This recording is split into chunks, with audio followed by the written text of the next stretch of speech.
दोस्तों, कभी कभी तो ऐसा लगता है कि हम इंसान इस धरती पर रहने आए हैं या इसको खत्म करने आए हैं। हर दिन कहीं ना कहीं से खबर आती है। कहीं पे जंगल काटे जा रहे हैं, कहीं पे पहाड़ खोदे जा रहे हैं, कहीं नदियां झाग उगल रही हैं, तो कहीं हवा बिल्कुल दूषित हो चुकी है। और हम बस स्क्रॉल करते रहते हैं। लेकिन आज मैं आपको एक ऐसी कहानी सुनाने वाला हूँ जो सिर्फ कहानी नहीं, बल्कि हमारा भविष्य भी हो सकती है। दोस्तों, अरावली पर्वतमाला भारत की सबसे पुरानी पहाड़ श्रृंखला है। इतनी पुरानी कि जब हिमालय पैदा भी नहीं हुआ था, उस टाइम पे अरावली बूढ़ी हो चुकी थी। ये पहाड़ 4 से 5 करोड़ साल पुराने हैं। इनकी हर चोटी, हर पत्थर, हर घाटी धरती के इतिहास की किताब है।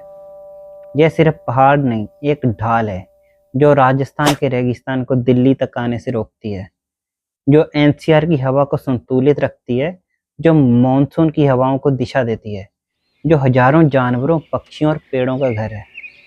अगर अरावली ना हो तो दिल्ली एनसीआर की हवा में धूल का तूफान उठेगा। रेगिस्तान धीरे धीरे हरियाणा, दिल्ली और यूपी तक फैल जाएगा।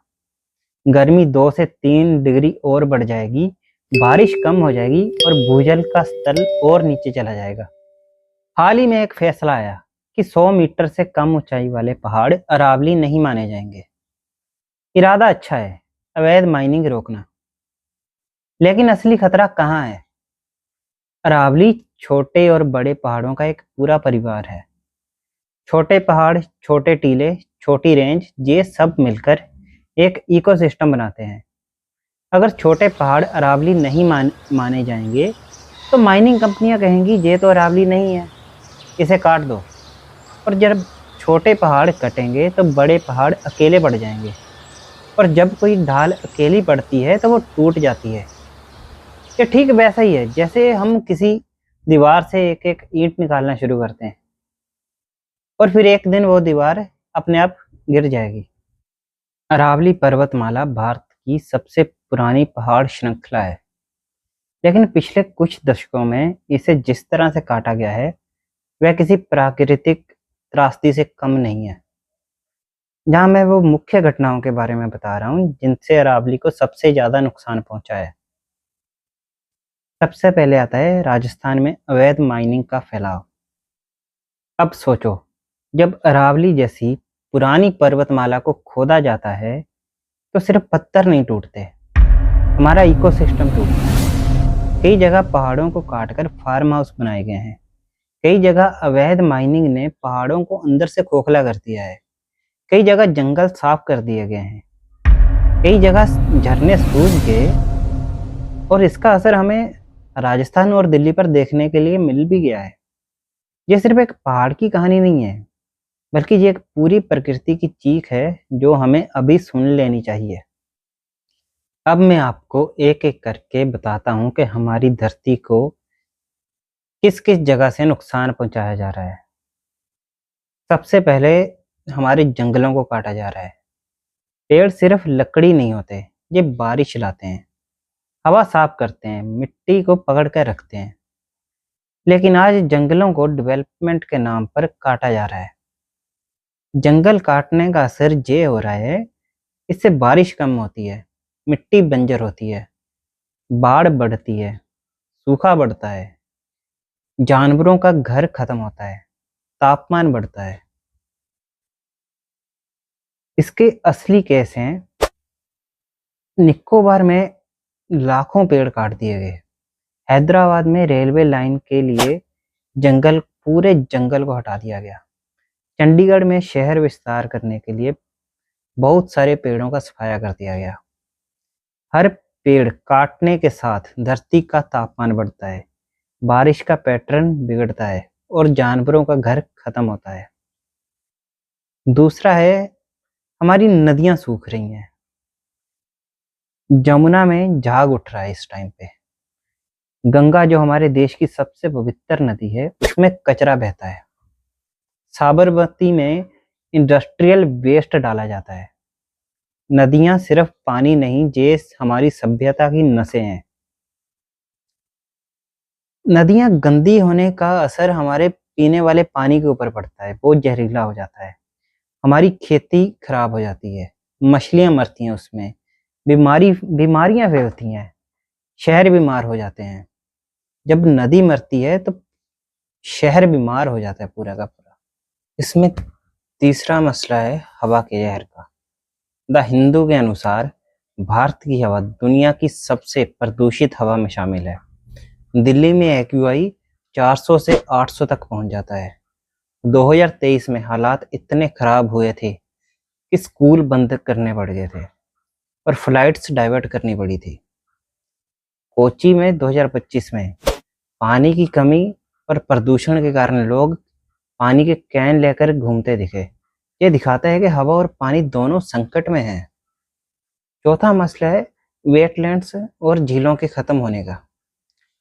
बेंगलुरु की बेलंदुर झील में इतना केमिकल वेस्ट डाला गया है कि झील की सतह पर फोम और गैस बनकर कई बार आग लग चुकी है। दिल्ली में 1000 प्लस से ज़्यादा वेटलैंड्स गायब हो चुके हैं।